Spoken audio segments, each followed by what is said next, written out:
যদি ভেবে থাকেন হামজা চৌধুরী শুধুমাত্র বাংলাদেশের গর্ব, তাহলে আপনি ভুল। লাল সবুজের সীমানা পেরিয়ে পুরো এশিয়ার পরিমণ্ডলের অহংকার আমাদের চৌধুরী সাহেব। কারণ ফুটবলের জন্মভূমি ইংল্যান্ডে হামজা চৌধুরীর আছে এমন এক অর্জন যা শুধুমাত্র 4 জন ফুটবলার করতে পেরেছিলেন। লেস্টার সিটির ক্যাপ্টেনের এমন কি এক অর্জন আছে যা তাকে পুরো এশিয়ার আইকন বানিয়ে দিচ্ছে, তা নিয়ে বিস্তারিত জানাচ্ছেন শ্রাবণ অনিক। এক হামজা চৌধুরীর আগমনে যেন নতুন ভোরের আলো ছড়িয়ে পড়েছে বাংলাদেশ। তার পায়ের ছোঁয়ায় বদলে গিয়েছে খেলার মানচিত্র, জেগে উঠেছে নতুন এক আত্মবিশ্বাস।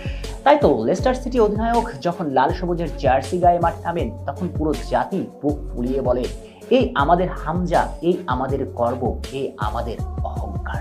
তবে যারা শুধুমাত্র হামজাকে বাংলাদেশে সীমাবদ্ধ রেখেছেন, তারা ভুলের স্বর্গেই আছেন। কারণ হামজা শুধু বাংলাদেশেই অহংকার নয়, বরং আমাদের চৌধুরী সাহেব বাংলাদেশের গণ্ডি পেরিয়ে আলো ছড়াচ্ছেন পুরো এশিয়ার আকাশে। পুরো এশিয়া মহাদেশের অহমিকা, গর্ব, বাংলার রাজপুত্র হামজা দেওয়ান চৌধুরী। আপনার কৌতূহলী মনে প্রশ্ন জেগেছে নিশ্চয়ই, কিসের মানদণ্ডে এশিয়ার আকাশে জলজল করে জ্বলতে থাকা নক্ষত্র বাংলার চৌধুরী? তাহলে শুনতে থাকুন পুরো গল্পখানি। একটা সময় ছিল ফুটবল অভিজাত্যদের খেলা, তবে সময়ের পরিক্রমায় ইউরোপের গণ্ডি পেরিয়ে চর্মগোলকের এই খেলাটা ছড়িয়ে পড়ে লাতিনে। আর একটা সময় ইউরোপ আর লাতিনের মাঝে চিরবৈরিতাও তৈরি হয়েছিল ফুটবলকে ঘিরে। ফুটবলকে কেন্দ্র করে ইউরোপ আর লাতিনের এই যুদ্ধে অনেকটাই পিছিয়ে পড়তে থাকে এশিয়া।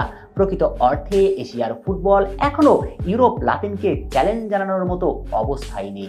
সঙ্গত কারণে এশিয়া মহাদেশে ফুটবলের বিশ্বনন্দিত তারকা সংখ্যা একেবারে অল্প সংখ্যক। ফুটবলের তথ্যপাত্র আরো স্পষ্ট করে জানাচ্ছে, এখন অব্দি এশিয়া থেকে ইংলিশ প্রিমিয়ার লিগে যে কয়জন তারকা খেলেছেন, তার মাঝে মাত্র 8 জন ফুটবলারই ছুঁয়ে দেখতে পেরেছে ইংল্যান্ডের ঐতিহ্যবাহী টুর্নামেন্ট এফএ কাপের শিরোপা। সেই 8 ফুটবলারের মাঝে প্রথম 3টি নামই অস্ট্রেলিয়ান ফুটবলারের।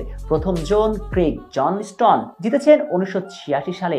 এর প্রায় 10 বছর পর এশিয়ান ফুটবলার হিসেবে এফএ কাপ জয় করার কীর্তি করেছেন জেসন কিয়ারটন 1995 সালে। তৃতীয় অজি ফুটবলার হিসেবে তা জয় করেছেন হ্যারি কিওয়েল 2006 সালে।